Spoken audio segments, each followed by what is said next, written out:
¿Cómo te va, Apitatán? ¿Cómo le va? Hola Martín, dame un segundito más y ya prendo la cámara y todo, solo me estoy acomodando. Dale, dale, no hay problema.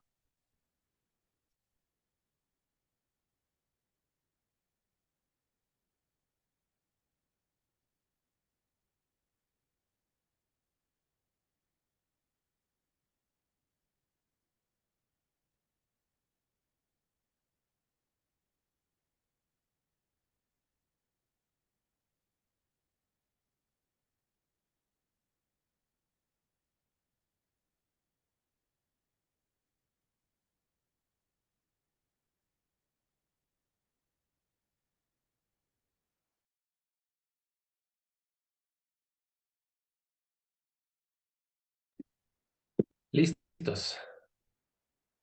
Perfecto. Estamos muy bien. Estoy grabando la llamada sin problema. Perfecto.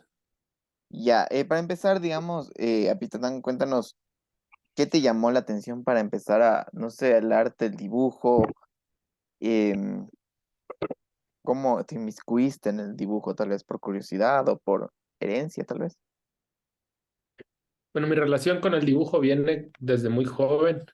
Siento que el dibujo es un lenguaje que trasciende las palabras, se relaciona con nuestro lado más primitivo, como podemos ver en el arte rupestre, en estas cavernas antiguas. Es una manera de entender el mundo.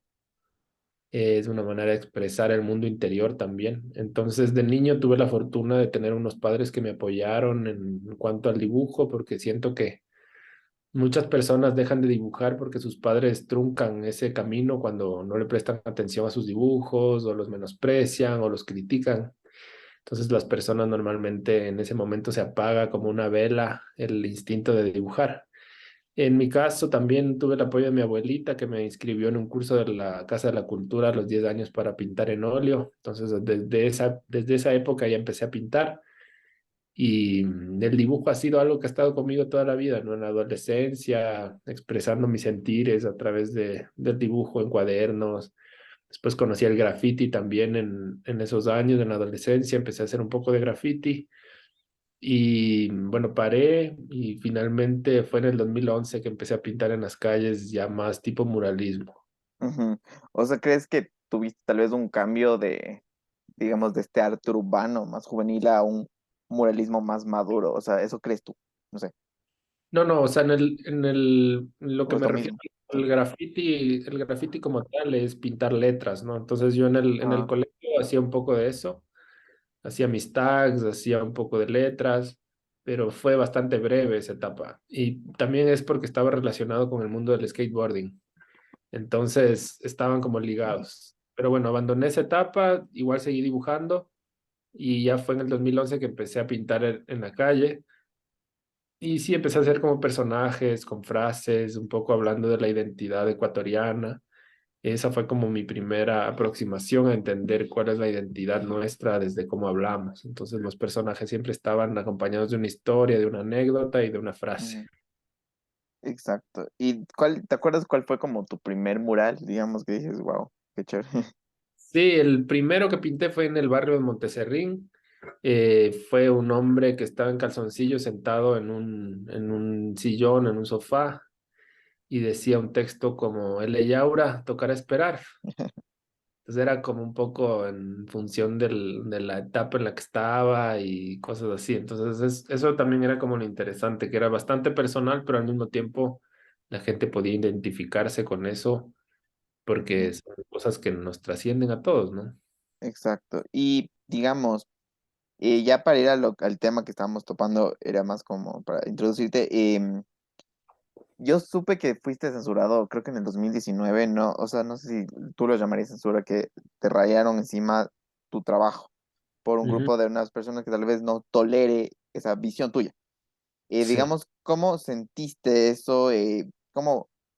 ¿Cómo ves que, no sé, cómo ves que estas personas pueden censurarte? No sé.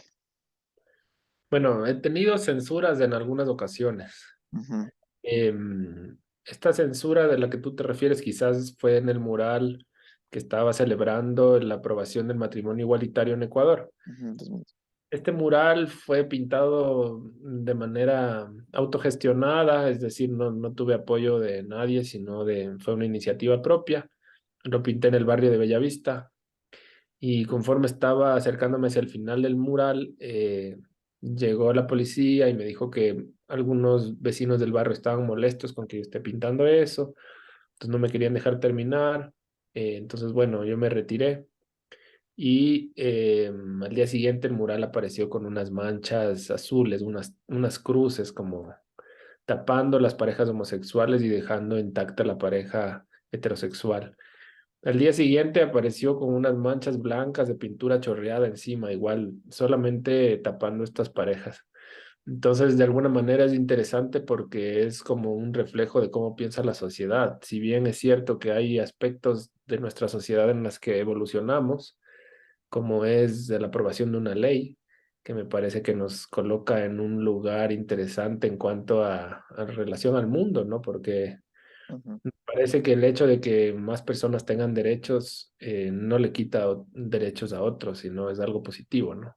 Entonces, por otro lado, es súper triste que algunas personas de nuestra sociedad sigan teniendo una mentalidad encasillada, totalmente cerrada, hermética, en la que no pueden entrar nuevos pensamientos y esto involucre violencia, porque si bien están agrediendo un mural, es reflejo también de cómo agreden a estas personas en la vida real, ¿no? Como hay muchas muertes de personas trans, hay mucha agresión, hay mucha homofobia, entonces pienso que es interesante ver este caso como un espejo de la sociedad.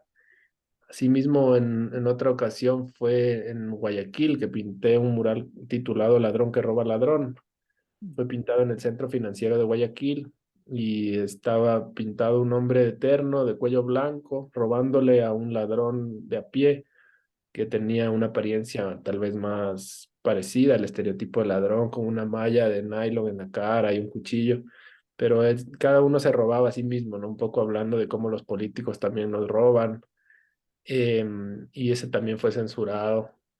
Em, digamos, no son imágenes que quizás sean agradables para todos y es por eso que existen estos casos de censura. En ese caso quizás era una denuncia un poco más fuerte, ujú. pero en el otro caso del amor igualitario es algo positivo, ¿no? O sea, es celebrar el amor, a la final no importa de qué género seas, estás en tu derecho de amar a otra persona. Entonces, es un sentir medio como digamos, el desapego al mural porque pues se pinta sabiendo que va a desaparecer, ya sea por el clima o por cualquier circunstancia, pero el cómo desaparece me parece como un acto de violencia, un acto agresivo por parte de algunos elementos de la sociedad, entonces nos llama a la reflexión. No sé, también me parece interesante lo que dijiste ahorita de ladrón, lo roba ladrón, ¿no? O sea, yo creo que te hayan censurado por eso me parece, no sé, incluso tal vez personas que no quieren ver la realidad de la sociedad. O sea, no solo en el Ecuador, digamos que los políticos son ladrones, creo que en todo el mundo, porque te viven de los impuestos y ahora se quejan de que están robando cuando ellos te Ujú. roban. Es como que, bueno, o sea, no sé, parece más ingenuo, personas que en serio sí no quieren ver la realidad. O sea, en eso sí, en ese sentido, sí, sí, eso me llamó bastante la atención, no sabía. Buen dato. Eh, Incluso, perdón que te corte porque se sí, sí, relaciona con lo que dices. Incluso en redes sociales se desató una cosa tremenda en el caso del amor igualitario y habían mujeres indignadísimas diciendo que cómo me atrevo a pintar estas obscenidades y que los niños pueden verlo. Entonces era como dos hombres besándose, no vemos una imagen pornográfica o explícita, al final es un beso, ¿no? Y igual dos mujeres besándose. Entonces esto es considerado para muchos algo ofensivo, algo que no se debería ver.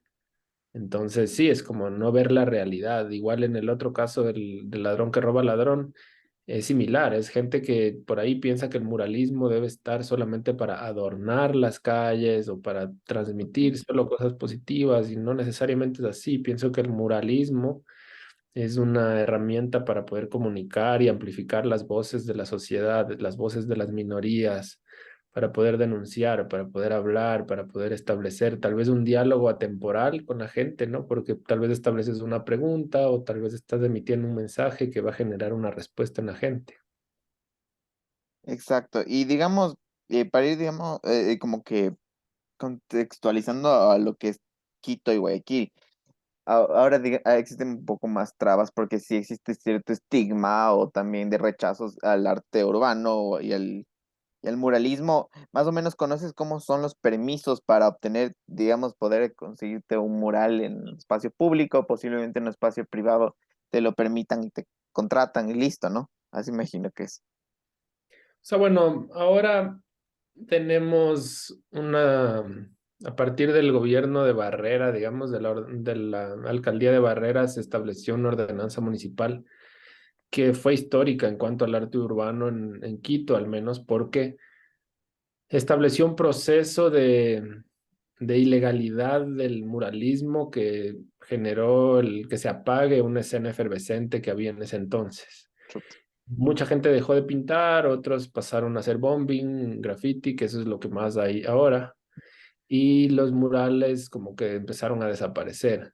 El proceso, de alguna manera, contemplaba que pintar un mural en la calle era similar a poner una valla publicitaria. Entonces tenías que pedir muchos permisos, presentar un boceto, hablar con la administración zonal, llevar los documentos del dueño del predio, todo un tema engorroso y burocrático que llevó a que nadie lo haga y simplemente se fomente la pintada ilegal. Y cuando se pinta de manera ilegal no puedes hacer cosas muy elaboradas, tienes poco tiempo, eh, tienes que hacerlo en horas en las que sabes que no te van a capturar. Y ese es el tema, ¿no? Eso fomenta a un tema de que desaparece esta manera de hacer y surgen otras, porque el hacer va a seguir existiendo y ese es el tema. Pienso que el arte en la calle no es solamente las imágenes bonitas, también hay palabras. Había un colectivo que firmaba con un triángulo en los noventas, en los ochentas, que escribía poesía nada más. Entonces son formas distintas de arte. También hay stickers que se pegan en las señales de tránsito o en diferentes lugares de la calle, que también para mí es una manera de expresión, una manera de arte, y para muchos otros es considerado vandalismo. Hoy por hoy es un poco más complicado pintar, pero en algunos barrios hay más apertura, como en el barrio de La Floresta o en Monteserrín. Hay otros barrios en los que es absolutamente negado, como en el centro histórico, a pesar de que han existido proyectos en los últimos años en los que se han incluido murales como forma de regeneración urbana, como existió hace poco un festival denominado Caminarte en en en el Boulevard de la 24 de Mayo, en el que se incluyeron murales de distintos artistas. Entonces es un poco como, para mí es bastante incoherente. Por un lado, alaban los murales y dicen que es algo que hace que la ciudad sea mejor, es algo que atrae el turismo, es algo que regenera las zonas urbanas y les da tal vez una mejor apariencia, pero al mismo tiempo son prohibidos y son ilegales y es criminalizado. Entonces, no entiendo del todo cómo a qué juegan las autoridades y no hay como una coherencia en cuanto a sus políticas. Exacto. Y para ir cerrando, digamos la pregunta la que era sobre esto, para ti, ¿qué es el límite de la libertad de expresión? O sea, digamos, unos, como tú dijiste, unos pueden considerarlo vandalismo, otros no. Yo creo que lo correcto para mí sería establecer parámetros para facilitar que estas personas que les gusta el arte urbano los tengan. Y los que no, bueno, que vivan su vida en su propiedad privada, ¿no? Sí, bueno, esta pregunta es bastante compleja porque la frontera entre la propiedad pública y la propiedad privada es este gran muro que divide tal vez el jardín de la casa con la avenida. Y hay zonas en las que quizás es más evidente como una pared pertenece más como al predio privado, tal vez tiene algún tipo de piedra que le envuelve o ladrillo o plantas. Y hay otras paredes que simplemente cumplen la función de un límite. Y estas paredes muchas veces están descuidadas, entonces estas paredes son más propensas a que existan activaciones visuales, a que se impriman mensajes o imágenes. Porque también si te pones a pensar, el espacio público es el espacio de todos y todos tenemos el derecho a expresarnos, el derecho a poder ser parte de este espacio y hacerlo nuestro. También pienso que por otro lado, las personas a las que les pintan la casa todo el tiempo y se frustran por eso también están en su derecho de reclamar que eso no suceda, pero en todo caso, desde mi punto de vista, deberían establecerse quizás más mecanismos para que las personas que pintamos murales podamos pintar de una manera más sencilla, sin tanto trámite, y las personas que hacen graffiti, pues eso ya es otro tema, eso es algo que va a seguir ocurriendo por más que se paren de cabeza las autoridades, es algo que simplemente va a seguir existiendo. Entonces, son temas distintos del muralismo, el graffiti, tal vez incluso se pueden realizar con las mismas herramientas, pero son aproximaciones completamente distintas.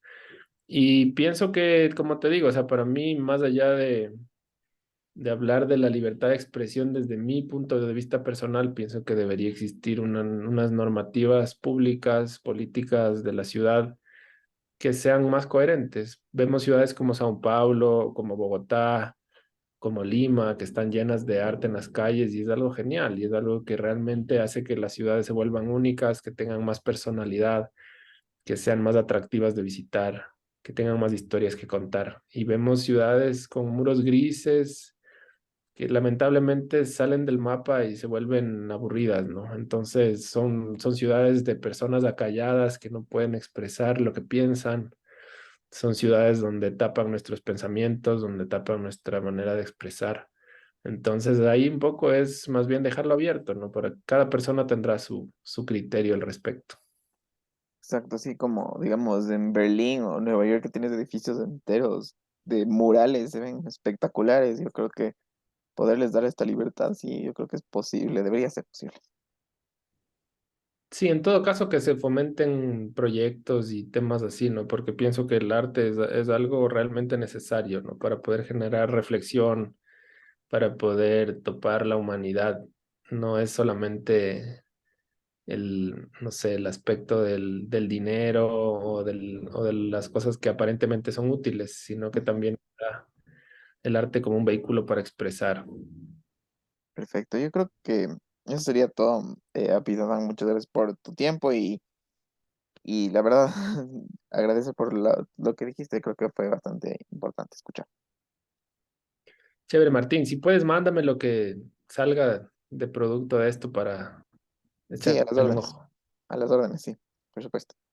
Nos vemos. Ya, pues, bueno, cuídate. Un gusto. Chao.